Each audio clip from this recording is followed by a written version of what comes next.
অসম সাহিত্য সভাৰ দ্বাৰা প্ৰকাশিত সুধাকণ্ঠ ডক্টৰ ভূপেন হাজৰিকাৰ ৩৪৬টা গীতৰ ইংৰাজী অনুবাদৰ গ্ৰন্থ উন্মোচন কৰা হয়।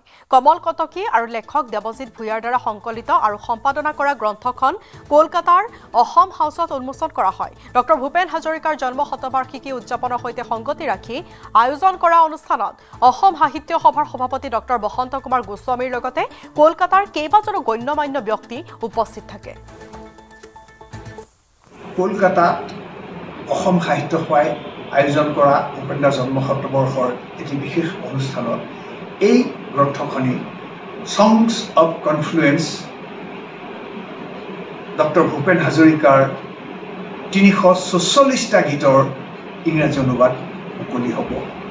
গতিকে আমি অসমবাসীক এই খবৰটো জনাবলৈ পাই আমি নিজেই বৰ গৰ্বকাত আমি নিজে বৰ সুখী অনুভৱ কৰিছোঁ।